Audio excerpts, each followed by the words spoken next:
Então, para quem está pela primeira vez, só vou falar umas palavrinhas sobre o Seminário Sênior. Já é uma atividade que eu venho promovendo há 2 anos, como aluna de pós-graduação aqui do programa de pós-graduação de filosofia da FJ. E o leitmotiv desse seminário é trazer ex-professores do IFIX, uma geração mais antiga de professores. Vários deles foram professores de professores que estão em atividade atualmente, tá? O professor Lindo já é nosso velho conhecido, porque ele que foi o primeiro que veio, ele deu um minicurso sobre Ser e Tempo no segundo semestre de 2012 e desde lá não nos deixa, ou a gente não deixa ele, né? E então, hoje ele vai começar essa primeira aula desse minicurso, são 4 aulas sobre Kant, sobre filosofia, ética e política. E para quem quer o certificado emitido pelo departamento, tem que assinar 3 presenças, tá? Para poder receber o certificado na última aula, ok? Eu cometi um erro numa pequena leva dos folhetos do Seminário Sênior e a data, que era semana passada, saiu como se fosse hoje. Então, acho que todo mundo já resolveu. Se por acaso aparecer alguém que tenha se inscrito no Seminário Sênior e veio hoje, assina o papel do Seminário Sênior, tá? E quem está nos 2 tem que assinar, já assinou quem veio na semana passada, assina a semana passada, quem não assina só hoje. Deu para entender o que aconteceu? Hoje fica valendo como a primeira aula do curso do Kant e como para quem não veio de sexta-feira passada, para a primeira aula do Seminário Sênior, porque foi um erro meu na digitação do folheto, tá bom? Tudo bem? Eu vou tomar mais uns 2 minutinhos, assim. É um pouco esquisito, eu sou ainda aluna aqui do doutorado, mas eu cometi a ousadia, com a autorização dos meus 2 orientadores, né, de promover uns mini-cursos livres fora do FRJ, né? Aqui são cursos públicos, né? Esses cursos livres têm certo custo. E aí eu estou ministrando 4 cursos livres, daqui a pouco eu vou deixar os folhetos na hora de vocês saírem, vocês peguem para ver. Um sobre Wittgenstein, um sobre Jonas, um sobre os pré-socráticos e um sobre a história da filosofia, em 6 aulas de 2 horas, está em Laranjeiras. Então, depois eu deixo os folhetos aqui que a gente vai interessar em passar, porque esses cursos não são da FJ, são cursos livres que eu mesma dou como estou doutorando só. Tá? Enquanto professor de filosofia. Vou apresentar o professor então, para quem ainda não conhece. O professor esse ano faz 60 anos de filosofia, tá? Mais que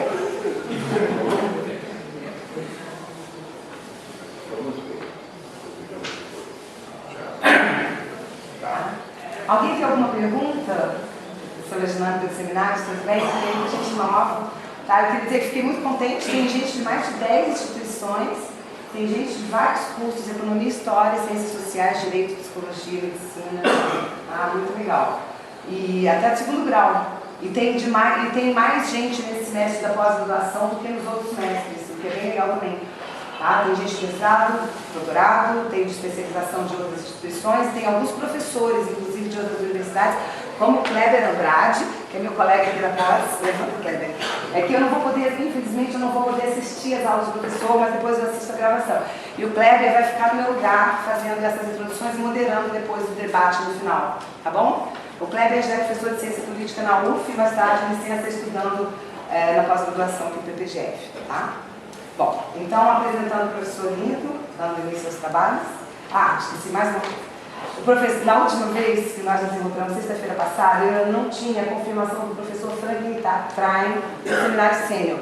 Então, no folheto, quem pegou o folheto atualizado já tem a confirmação do professor Franklin Traim, que vai falar sobre o desafio da filosofia na contemporaneidade. Ele é um especialista em relações internacionais e política internacional. Já deu aula em várias universidades do mundo inteiro. E o próximo seminário sobre o Merleau-Ponty, conforme já estava programado, com a Maria Graça Salchi.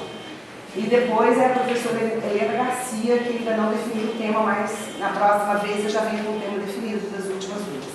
Tá bom? Então é só isso. Já tem bastante.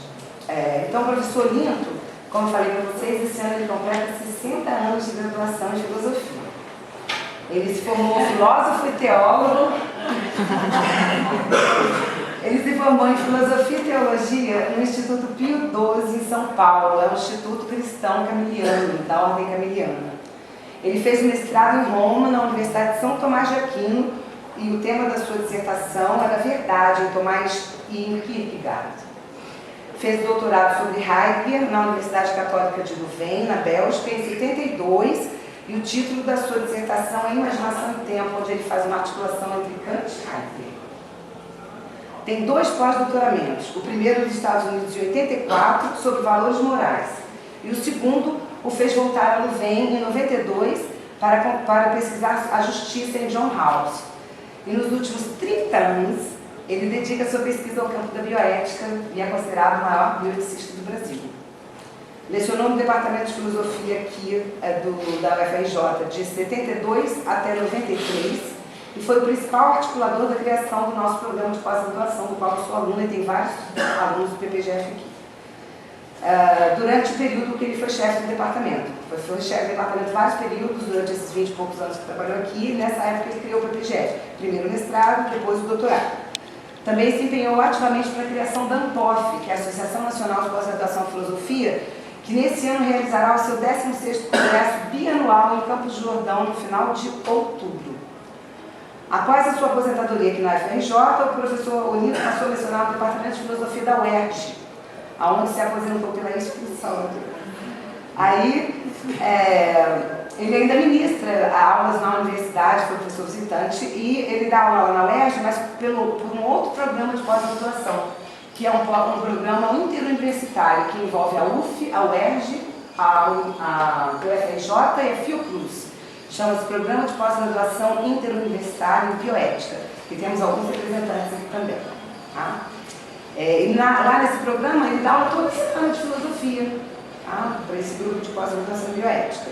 E tem intensa atividade acadêmica de orientação. Tem muitos orientandos lá na bioética e algumas orientandas aqui na UFRJ.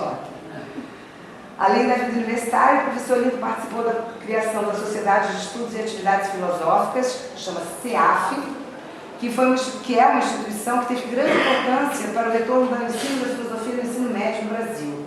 Importância assim, de atuação política. Tá?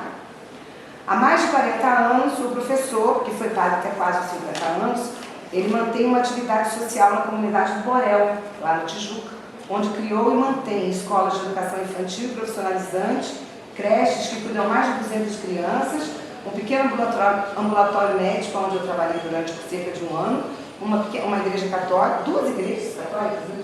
E um centro de convivência social. Ele tem 16 livros publicados, eu geralmente trago, esqueci de trazer. O último, Sentidos da História, veio aluno em 2013, e tem um no Prelo, chamado Ética da Solidariedade Antropocósmica. E tem um livro dele chamado Ética e Justiça, que teve a 16ª edição esgotada no ano passado. Então eu gosto de fazer essa apresentação do professor Olinto, para a gente ter noção, né, da vivência, da experiência que ele pode trazer para a gente, sintetizando em 4 aulas a filosofia do Kant, desde a sua fase crítica. Hoje ele vai falar sobre o iluminismo em geral, depois na próxima aula a fase crítica do Kant, depois a parte ética e a parte política, que são livros do Kant. Tá bom? Alguma pergunta então? Por favor. Não? Eu recebi esse programa aqui, esse programa é o outro. Foi aquilo que eu falei há pouco. Essa aula ficou no lugar da aula da professora Maria do Carmo, que saiu errado a data. Mas está valendo, a senhora assinou no seminário sênior, tá? E os assuntos são afins. A aula que a senhora perdeu, quem veio a semana passada, era sobre Aristóteles, Hobbes e Kant. E o professor vai dar um mini curso sobre Kant. Então, afim, fica valendo para esse seminário. Para seguir esse aqui? Isso, vai prosseguir esse aí. Foi um pequeno erro de digitação que saiu na primeira leva dos folhetos. Tudo bem, então? Então eu vou sair e o professor começa. Obrigada, desculpa o atraso. Eu volto mais tarde. Bom, obrigado, doutora Sara, que apresentou em prosa e também com a minha velhice, tanto que estou na ativa, mas é isso que eu preciso da vida. Sem querer, ela que entregou a sua idade, né? Agora, né? Sem querer, ela entregou a sua idade. 60 anos de estudo. Deixa eu enrolar os minutos. A propósito da idade e da velhice, eu vou repetir o que eu disse na sexta-feira passada, que não é da minha autoria, apesar de eu ser médica, é da autoria do professor Cláudio Oliveira da UF. Nós, da área das humanidades, filósofos, cientistas sociais, historiadores, o auge da nossa carreira é lá pelos 60, 70 anos. Então a gente tem que se cuidar bem da saúde para chegar lá bacana, entendeu? Porque a gente precisa acumular leitura e tempo de vivência. Boa aula, professor. Obrigada. Quero saudar todo mundo que está aqui, bastante numerosos, quero citar Kant, e fico admiradíssimo também que sexta-feira, à tarde e noite, aqui no Impix, ainda haja muita gente que faz aqui, juventude, muita juventude, que vem estudar filosofia. Isso é vontade de filosofia mesmo. No meu tempo de sexta-feira, isso aqui era vazio. Pelo meio-dia esvaziava tudo, agora está cheio. Bem, como a doutora Sara falou, então eu vou dar essas 4 palestras e hoje eu vou dar uma bem geral. Que se chama, como diz o Ponter aqui, o espírito do iluminismo. O geral e no fim, eu vou fazer uma leitura da conclusão da crítica da razão prática, onde aparece todo o espírito de Kant. Esse iluminismo, então, filosofia, abrange mais ou menos 200 anos. 200 anos. Isto é, de 1600 a 1800, para arredondar os números, para guardar com mais fácil. Ou seja, de Descartes a Kant. Descartes começou a filosofia dele em 1619. E a iniciativa que ele teve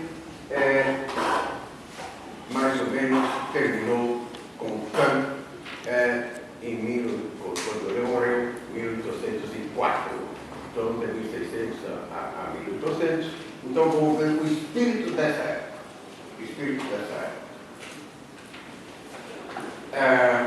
Kant é filho de seu tempo. Isso é importante dizer, porque às vezes a gente pensa que um filósofo, um teólogo geniais apareceram originalmente. Ninguém aparece originalmente, nem Cristo apareceu originalmente. Teve toda uma lista de profetas atrás dele. E praticamente tudo que Cristo falou já tinha sido dito, só que eu disse com outro tipo de autoridade. Muito bem. Então, ele é filho do seu tempo também, como todos os outros. Então, não existe filósofo, por original que ele seja, que não pense com a cultura do seu tempo, não transcenderá seu tempo nunca, mas pensa a partir do que se diz, do que se discute na época dele e nos tempos anteriores. Assim foi de Sócrates, Platão e Aristóteles, que discutiram naquele tempo. Platão, Aristóteles, discutiram Heráclito, Parmênides, e que tinham posições muito opostas. Platão, então, ao invés dessa mobilidade pura que Heráclito propõe, ele propôs também um mundo estável, que para ele é o mundo superior. E assim é. Kant, por sua vez, é um cartesiano. Existe quase uma diferença de um século entre Descartes e Kant. Mas Kant é um cartesiano, como eu digo aqui, radicalizado. Ele radicalizou Kant, Descartes. E veremos também como ele deu esse espaço. Descartes, estou dando uma introdução geral, Descartes acredita que descobriu uma intuição de uma ciência maravilhosa, nova, é um sonho que ele teve e achou tão maravilhoso porque encontrou os fundamentos de uma ciência inteiramente nova. E Descartes era muito religioso e até teatro, ele foi um santuário da Itália agradecer, né, essa luz que ele teve num determinado dia. Então, Descartes descobriu uma nova e maravilhosa ciência. Kant também fez uma descoberta. Não era tão vasta, mas mais importante. A descoberta de Kant foi a moralidade no fundo da consciência humana. E se tivermos tempo no fim da aula, nós vamos ver que isso está na conclusão da crítica da razão prática dele, mas quando ele diz aquilo que todo mundo sabe, duas coisas me espanto e me enchem de admiração cada vez que volto a elas: o céu estrelado acima de mim e a lei moral dentro de mim. Esses eram os dois encantos de Kant. Dois encantos de Kant. O céu estrelado e a consciência moral, a norma moral dentro dele. Temos por misericórdia esse pensamento. Ele acredita por ter descoberto isso. Na verdade, essa norma que Kant descobriu filosoficamente, ela já existia de longa data, possivelmente existia até na Bíblia, mas não em termos filosóficos como ele fez.